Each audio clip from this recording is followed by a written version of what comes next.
सभी बालकों और बालिकाओं को मेरा प्यार भरा नमस्कार। इस लेक्चर में हम लोग वन डायमेंशनल वेव इक्वेशन को डिराइव करने वाले हैं, यानी कि एक विमीय तरंग समीकरण की व्युत्पत्ति करने वाले हैं। तो चलिए पहले देख लेते हैं कि एक विमीय तरंग समीकरण आखिर दिखता कैसा है।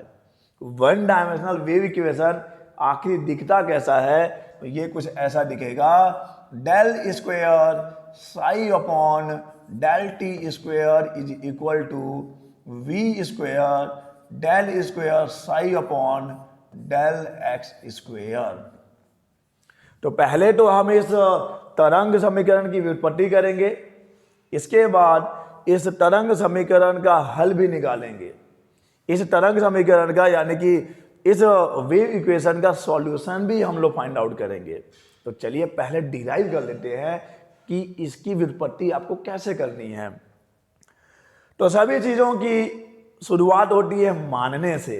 तो हम मान लेते हैं कि एक तरंग है जो v वेग से x की धनात्मक दिशा में गति कर रहा है। तो पहले x अक्ष ले लेते हैं भाई। तो ये मैं ले रहा हूं x अक्ष। ऊपर जा रहे हो, मत जाओ ऊपर, बिना पूछे तो मत जाओ।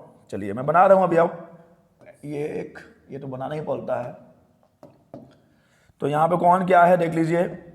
ये है x अक्ष, ये है y अक्ष, और हमने माना है कि एक तरंग किधर जा रहा है, v वेग से धनात्मक x की दिशा में गति कर रहा है। तो ये हो गया हमारा तरंग, हमने ऐसे ही अपने मन से ले लिया। ओके, तो ये हमारा तरंग है जो v वेग से धनात्मक x की दिशा में गति कर रहा है।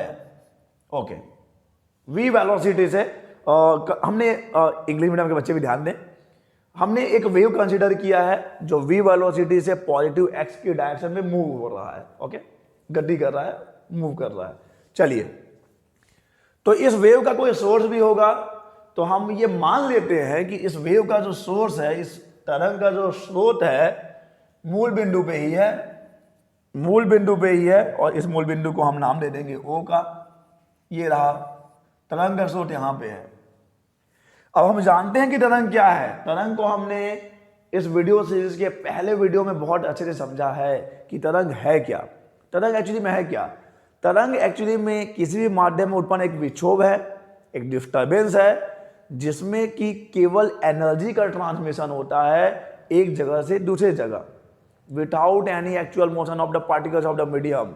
बिना माध्यम के वास्तविक गति के बस ऊर्जा का क्या होगा, स्थानांतरण होगा। कोई भी पार्टिकल अपना जगह छोड़ता नहीं है, बस वो अपनी जगह पे क्या करेंगे, वाइब्रेट होंगे, अपनी ही जगह पे बस कंपन करेंगे। तो मान लेते हैं कि इस O पर, यानी ध्यान दीजिएगा, हम बहुत सारी चीजें मानते हैं।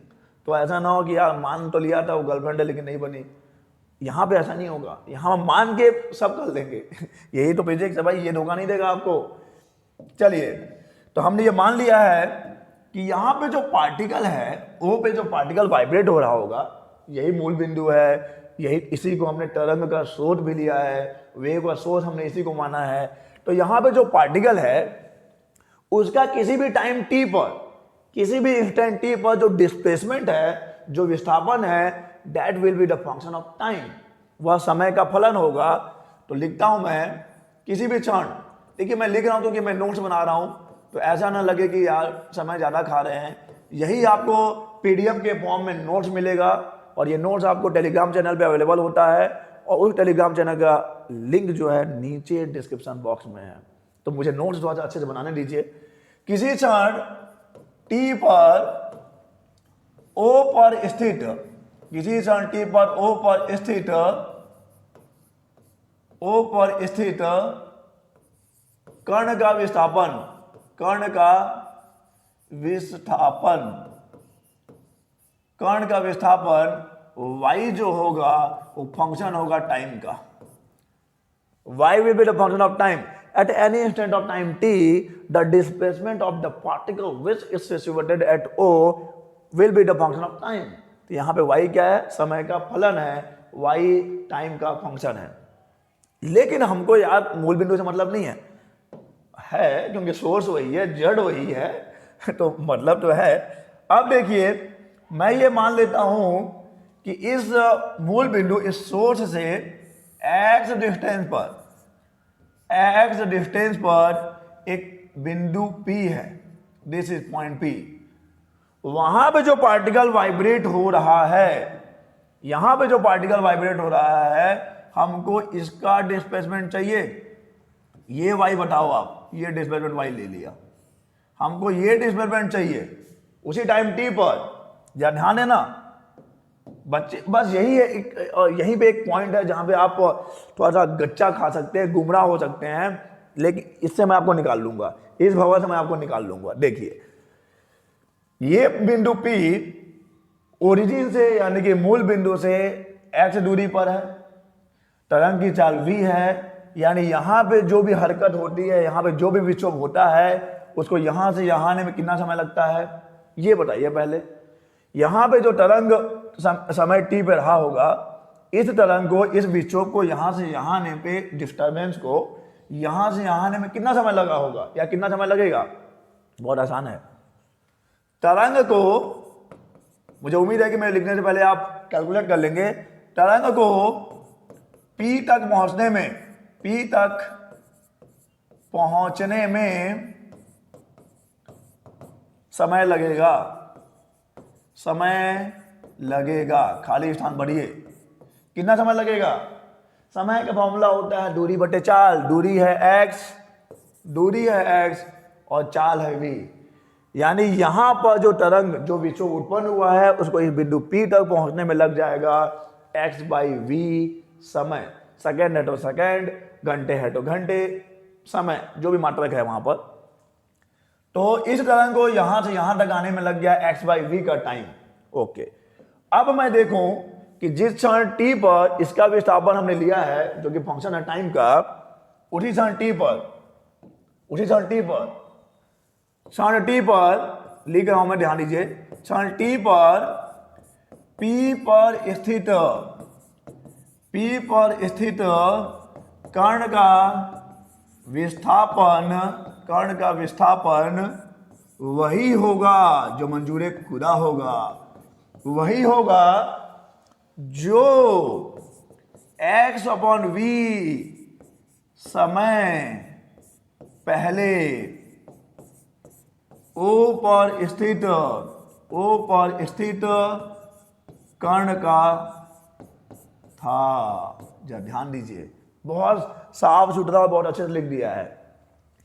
टाइम t पर यहां पे जो पार्टिकल है उसका विस्थापन विल बी सेम, उसका विस्थापन वही होगा जो x/v समय पहले यहां के कण का था। देखिए, यहां पे कोई हरकत हुई, कोई हलचल हुई, कोई डिस्टर्बेंस हुआ, कोई विक्षोभ हुआ, इनको यहां तक आने में लगेगा x/v समय। तो यहां पे टाइम t पर पार्टिकल का जो विस्थापन होगा वही होगा जो x/v समय पहले यहां के पार्टिकल का था, क्योंकि यहां पे चीजें x/v समय के पश्चात पहुंचती हैं। यहां पे चीजें जो होती हैं x/v सेकंड के बाद होती हैं। तो आप ऐसा भी बोल सकते हैं कि यहां पे जो चीज हुई है इससे कितना पहले हुई है, x/v समय पहले हुई है। तब देखिए, यहां पे जो पार्टिकल होगा उसका विस्थापन वही होगा जो यहां के पार्टिकल का x/v समय पहले था, यानी कि y function of t minus x/v। पहले ना, प्लस करोगे तो बाद हो जाएगा, तो बाद की इसकी बात नहीं कर रही, हम इसकी बात कर रहे हैं। तो यहां के पार्टिकल का विस्थापन टाइम t पर वही होगा जो x/v समय पहले यहां के पार्टिकल का था। y will B function of, y जो है फंक्शन होगा t माइनस x/v का, y फंक्शन होगा t माइनस x/v का। पीछे अगर इंग्लिश मीडियम के बच्चों को हिंदी समझ में दिक्कत हुई है तो समझिए, यहां में जो पार्टिकल सिचुएटेड है उसका डिस्प्लेसमेंट किसी भी इंस्टेंट t पर will be the same as the displacement of the particle which is situated at O, because the wave takes x/v time to reach at point P. Wave को point P तक आने में x/v समय लगता है। तो यहां पे जो चीजें होती हैं वो x/v समय के बाद होती हैं। तो यहां पे जो चीजें हो रही हैं x/v समय पहले हो रही हैं। तो y will be the function of t minus x by v. और यही सबसे ट्रिकी पार्ट है, इसी को समझना बहुत मुश्किल है, इसी को कई बच्चे नहीं समझ पाते हैं कि यार ऐसा क्यों लिख दिया, यहाँ के डिस्प्लेसमेंट को ऐसा क्यों लिख दिया। क्योंकि यहाँ का डिस्प्लेसमेंट वही है टाइम टी पर जो यहाँ का डिस्प्लेसमेंट रहा होगा इतना समय पहले, यानी इस क्षण पर T minus x by V time पर। Okay, and what is this, ये क्या है बताइए मुझे। मैं समीकरण नंबर 1 दे रहा हूं, लेकिन बताइए ये क्या है।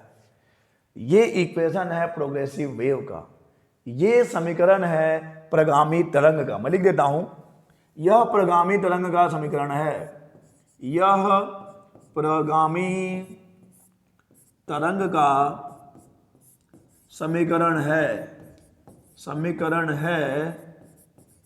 जो धनात्मक x दिशा में, जो धनात्मक x दिशा में गति कर रहा है, गति कर रहा है। ओके, यह प्रगामी तरंग है, यह प्रगामी तरंग का समीकरण है जो धनात्मक x दिशा में गति कर रहा है। सो ये इक्वेशन है प्रोग्रेसिव वेव का which is moving in positive x direction. तो संभाल के रखेंगे इसको, ठीक है। और अगर मान लो यही वेव नेगेटिव x में जाए तो अगर यही वेव नेगेटिव x में जाएगा तो क्या करेंगे, अगर यही वेव नेगेटिव x में जाएगा तो बस जहां पे नेगेटिव है वहां पे आप पॉजिटिव कर देंगे।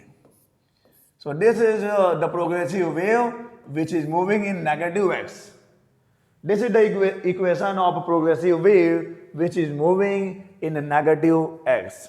चलिए, हालांकि अभी जो मैं करूंगा अगला 2-3 स्टेप, ये इस डेरिवेशन का पार्ट नहीं है, आप इसको स्किप कर सकते हैं। लेकिन बात अगर प्रोग्रेसिव वेव की हुई है तो क्यों ना हम इसका एक जनरल एक्सप्रेशन डिराइव कर लें जो हमने क्लास 11 में पढ़ा है। सबसे कॉमन जो वेव है वो सरल आवर्ती तरंग है।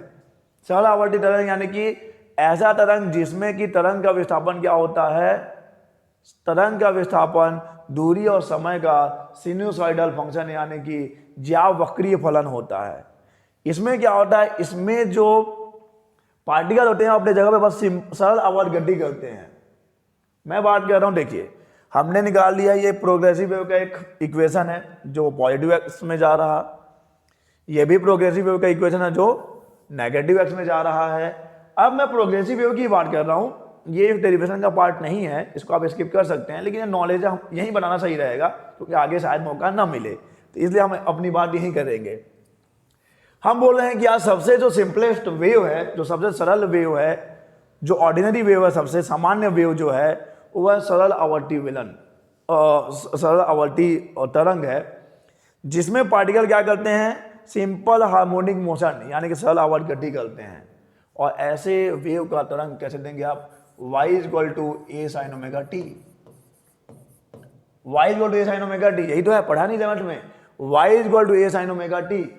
लेकिन यहां पे जब आप बात करेंगे तो t क्या है एक्चुअली में, नेगेटिव के लिए, तो y = a हो जाएगा a sin omega t minus x by v. ये तो मूल बिंदु के लिए है ना, y = a sin omega t, मूल बिंदु पे जो कण है उसका विस्थापन ऐसे देंगे, ये उसके लिए है जो कि x की दूरी पर है, y = a sin omega t minus x by v. तो ये एक प्रोग्रेसिव वेव है भाई, ये एक प्रगामी तरंग है। 11 में पढ़ा है, मैं बस रिवाइज करवा रहा हूं, अगर डाउट है तो आप 11 की बुक खोल के थोड़ा सा और क्लियर कर लेंगे। इसके और 2-3 फॉर्म मिलते हैं, मैं सब लिख देता हूं, a sin 2 pi lambda vt minus x, ये भी है, और y = a sin 2 pi lambda t minus x lambda, t minus x by, sorry ये लैम्डा यहाँ नहीं रहेगा क्योंकि वहां पे जा चुका है वो, 2 pi t minus x by lambda. तो ये भी प्रोग्रेसिव वेव है, ये भी प्रोग्रेसिव वेव है और ये भी प्रोग्रेसिव वेव है। Omega t minus x by v, 2 pi lambda v t minus x, 2 pi t minus x by lambda. तो ये सभी जो हैं एक प्रोग्रेसिव वेव है जो कि धनात्मक x की दिशा में, प्रोग्रेसिव वेव यानी कि प्रगामी तरंग जो धनात्मक x की दिशा में आगे बढ़ रहे हैं। हालांकि इसको आपको डेरिवेशन में इंक्लूड करने की जरूरत नहीं है, आपका मकसद ये नहीं है, आपका मकसद है वन डायमेंशनल वेव इक्वेशन को डिराइव करना। तो चलिए हम उसी पे वापस आते हैं। ये बस मैं याद दिला रहा था कि ऐसा भी होता है, क्योंकि आगे जरूरत पड़ेगी हमको, तो ऐसा नहीं कि हम तो कभी सुने ही नहीं। 11 के बुक खोलिए, आपको यहाँ मिलेगा प्रोग्रेसिव वेव पढ़िए, प्रगामी तरंगे पढ़िए वहां पर। तो चलिए हमने डिराइव किया है कि y जो है वो फंक्शन है t minus x by v का। y जो है वो फंक्शन है t minus x by v का, यानी कि v तो कांस्टेंट है। v कांस्टेंट है कैसे? तरंग की चाल है, तरंग की चाल किसी माध्यम में सभी दिशाओं में समान ही रहती है, तो ये चेंज नहीं होगा, पार्टिकल टू पार्टिकल ये चेंज नहीं हो रहा है। तरंग की चाल समान ही रहेगी, वेव की वेलोसिटी कांस्टेंट है। तो ये जो पार्टिकल का डिस्प्लेसमेंट है जो कि x दूरी पर है, तो किस पर डिपेंड करेगा? टाइम पर डिपेंड करेगा और x पे भी डिपेंड करेगा।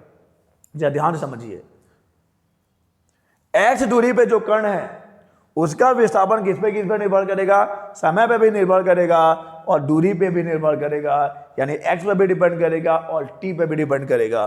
तो हम लोग क्या करेंगे, इस y को डिफरेंशिएट करेंगे, एक बार टाइम के रिस्पेक्ट में और एक बार x के रिस्पेक्ट में। पहले रिस्पेक्ट करिए आप इसको टाइम के रिस्पेक्ट में, और पहले डिफरेंशिएट करिए इसको टाइम के रिस्पेक्ट में, उसके बाद डिफरेंशिएट करिए इसको आप x के रिस्पेक्ट में। चलिए स्टार्ट करते हैं। तो क्या हो जाएगा अगर मैं इसको डिफरेंशिएट करता हूं, डिफरेंशिएटिंग, अच्छा इसको लिख देता हूं, समीकरण नंबर 1 यही था। समीकरण 1 को x व t के सापेक्ष, x व t के सापेक्ष आंशिक रूप से अवकलन करने पर पार्शियली डिफरेंशिएट करना है आपको, पार्शियली डिफरेंशिएट करना है अवकलन करने पर। पहले कर लीजिए, तो मैं करता हूं del Y upon del t. जब मैं del Y upon del t करूंगा तो कुछ होना नहीं है, इसको एक बार ही डिफरेंशिएट कर लीजिए, t minus x by v हो जाएगा। ओके, और del Y upon del x भी कर लीजिए आप, क्या मिलेगा देखिए, del Y upon del x करेंगे तो एक्स यानी चर के साथ, वेरिएबल के साथ -1 बाई वी का इंटू है वो बाहर आ जाएगा, -1 by V F dash T minus x by v. मुझे उम्मीद है कि आपको इतना बेसिक नॉलेज है मैथ्स का, तो मुझे ये नहीं समझाना पड़ेगा कि -1 बाई वी कैसे आ गया, ये एफ डैश क्या है और ये एफ डैश क्या है, हालांकि ये दोनों एफ डैश एक ही है। तो del Y upon del t, y को अगर टाइम के रिस्पेक्ट में डिफरेंशिएट किया एक बार ही तो F dash T minus x by V आएगा। Del Y upon del X, X के रिस्पेक्ट में एक बार डिफरेंशिएट करने, पार्शियली डिफरेंशिएट किया है, del Y upon del X -1 by V F dash T minus x by V. इन दोनों में एक रिलेशन आप निकल के सामने आ रहा है, देखो क्या रिलेशन है। पहले इसकी बात कर लेते हैं फिर आगे बढ़ेंगे हम लोग।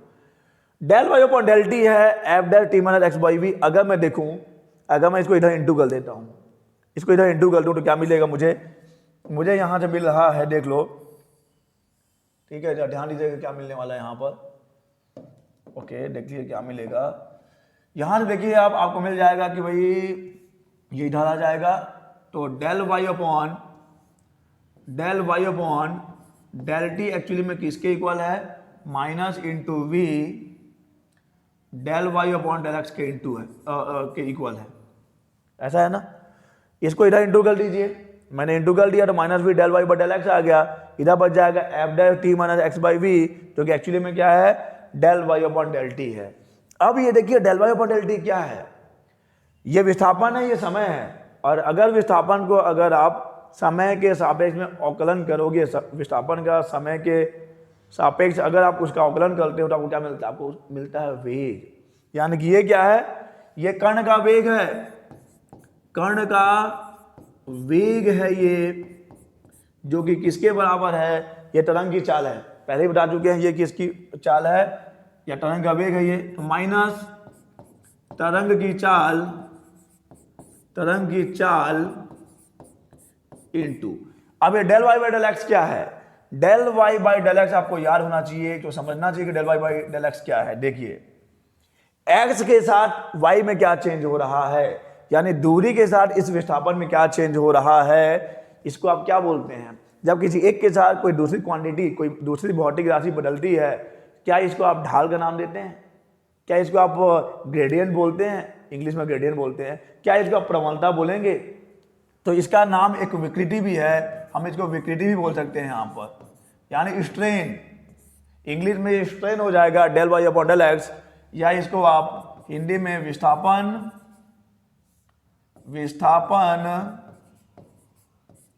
दूरी वक्र की या वक्र का ढाल या ढलान भी बोल सकते हो, ढाल। Slope of displacement, distance, curve और ग्राफ। ओके, तो कर्ण का वेग इज इक्वल टू माइनस तरंग की चाल इंटू विस्थापन दूरी वक्र का ढाल। ये एक रिलेशन आपको याद रखना है, हो सकता है आगे आपके काम आ जाए। ठीक है, ये आपको याद रखना है। पार्टिकल की वेलोसिटी है जो कि उस पॉइंट P पे है, जो कि ओरिजिन से x डिस्टेंस पे है। कर्ण का वेग, पार्टिकल की वेलोसिटी किसके इक्वल है? Wave velocity minus into wave velocity into displacement, distance, curve का स्लोप। स्लोप यानी हिंदी में ढाल बोलते हैं उसको। तो चलिए, हमने निकाल लिया del Y by del t, हमने निकाल लिया del Y by del x. ये एडिशनल नॉलेज था, ये एडिशनल है जो आपको काम आने वाला है। तो देखो, इसकी जरूरत यही थी क्योंकि हमने इसको यहीं पढ़ना था, दोबारा इसको कहीं और से लाके थोड़ी पढ़ेंगे। तो del Y by del t निकाल लिया, del Y by del x निकाल लिया। अब क्या करना है? इसको दोबारा से डिफरेंशिएट करना है। Del Y by del t को एक बार और करिए, del Y by del t को एक बार और करेंगे तो आपको मिलेगा del square Y del T square, यानी कि आपको y को t के रिस्पेक्ट में 2 बार करना है, तो ये मिल जाएगा f double dash t minus x by V मिल जाएगा, कोई दिक्कत नहीं है। वैसे ही y को x के रिस्पेक्ट में भी 2 बार ही करना है, तो क्या मिलेगा? f डबल डैश तो मिलेगा ही t minus x by v, और पहले यहाँ पे माइनस 1 बाई वी बाहर आ चुका था, माइनस 1 बाई वी और बाहर आएगा तो ये 1 बाई वी स्क्वायर हो जाएगा। कोई दिक्कत यहाँ पर? पहले माइनस 1 बाई वी आ चुका है, एक बार और डिफरेंशिएट करेंगे तो माइनस 1 बाई वी और बाहर आएगा, माइनस माइनस प्लस हो जाएगा, वी वी इंटू होके वी स्क्वायर हो जाएगा। यहाँ पे भी देखिए आपको एक रिलेशन मिल जाएगा कि del square Y del T square किसके इक्वल है? ये इक्वल है v square del square Y del x square के इक्वल है। और अगर मैं बोल दूं कि यही है one dimensional wave equation, one dimensional wave equation यही है, यानी कि एक विमीय तरंग समीकरण, एक विमीय तरंग समीकरण यही है, तो क्या आप मुझे माफ कर पाएंगे? सर आपने सामने तो कुछ और लिखा था, आपने यहाँ del square psi del T square लिखा है is equal to v square del square psi del x square लिखा है। उस इक्वेशन में सब कुछ तो ठीक है, लेकिन वहाँ पे साई नहीं है। तो बच्चा यहाँ पे कोई मुश्किल नहीं है, बस यहाँ पे कॉमन सेंस लगाइए आप। वाई जो है वो पार्टिकल का फिजिकल डिस्प्लेसमेंट है, यानी कि भौतिक विस्थापन है।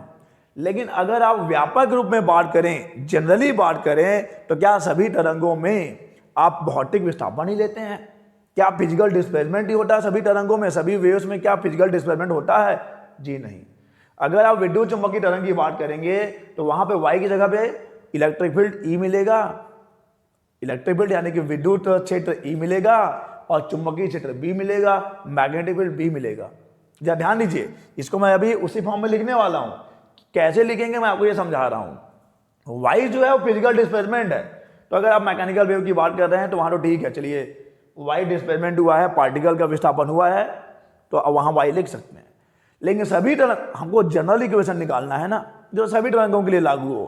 तो अगर मैं विद्युत चुंबकीय तरंग की बात करता हूं तो वहां तो फिजिकल डिस्प्लेसमेंट नहीं होता, तो वहां तो हम लोग इलेक्ट्रिक फील्ड और मैग्नेटिक फील्ड, विद्युत क्षेत्र और चुंबकीय क्षेत्र की बात करते हैं, यानी वहां पे वाई की जगह पे ई और बी लिखना पड़ेगा। और अगर मैं साउंड की बात करूं, ध्वनि की बात करूं, तो वहां पे हम लोग प्रेशर लिखते हैं, दाब लिखते हैं। जहां पे वाई लिखा है, विस्थापन जो लिखा है, जो फिजिकल डिस्प्लेसमेंट है, अगर हम लोग ध्वनि की बात करेंगे तो वहां तो हम लोग क्या लिखेंगे? वहां पर हम लोग लिखेंगे दाब के रूप में बात होगी। दाब ज्यादा बढ़ जाता है, दाब कम हो जाता है, तो हम क्या करेंगे, एक ऐसा फंक्शन लेंगे जो सबको रिप्रेजेंट करे, और हम लेते हैं साई को।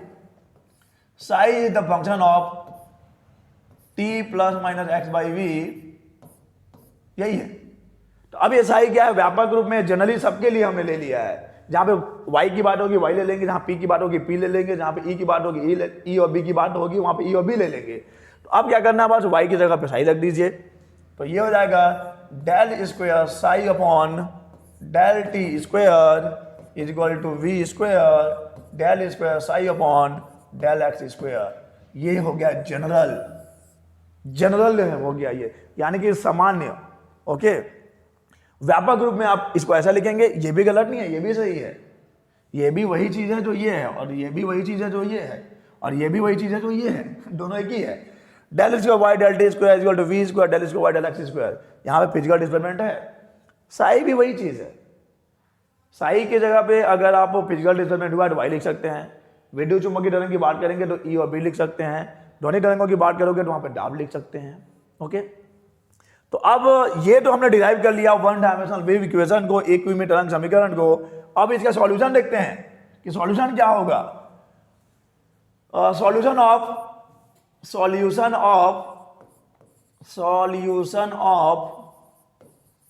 One dimensional wave equation, solution of one dimensional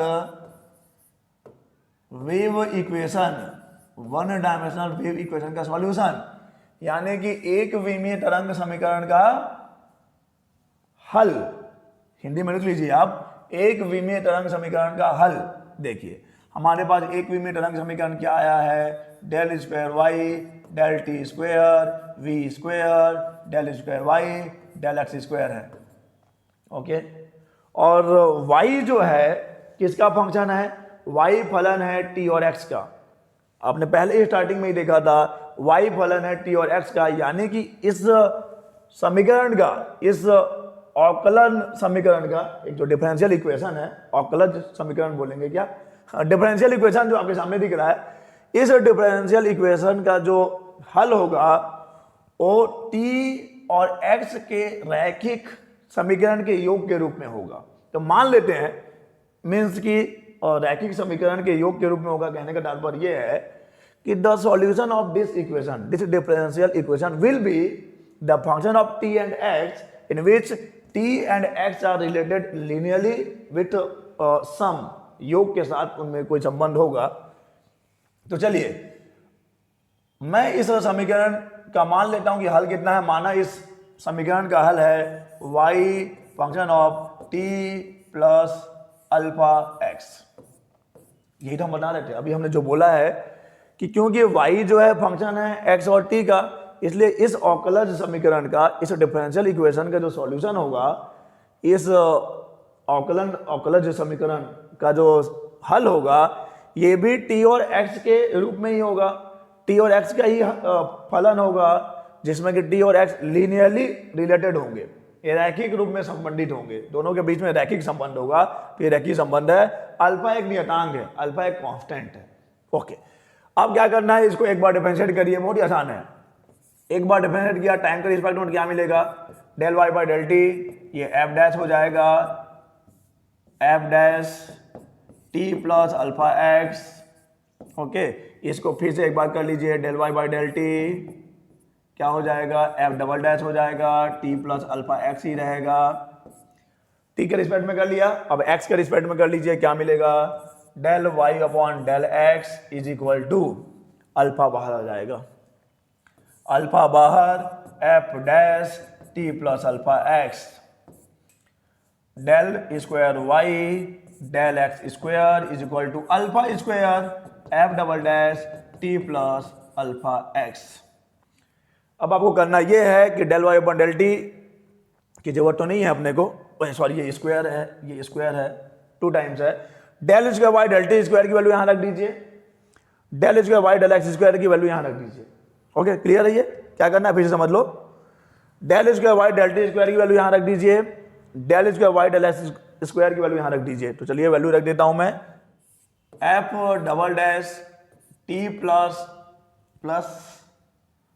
plus alpha x is equal to, यहाँ पे वी स्क्वायर पहले से है, और जब आप इसकी वैल्यू रखेंगे del square Y del x square की, तो आपको ये रखना पड़ेगा alpha square f double dash t plus alpha x, तो यहाँ से f double dash t plus alpha x, f double dash t plus alpha x तो कैंसिल हो गया, यानी कि यहाँ पे मिलेगा 1 is equal to v square alpha square, यानी कि alpha square is equal to मिलेगा 1 बाई वी स्क्वायर, यानी अल्फा की वैल्यू आ जाएगी plus minus 1 upon v, root से बाहर आएगा ना, तो अल्फा की वैल्यू हो जाएगी प्लस माइनस 1 बाई वी।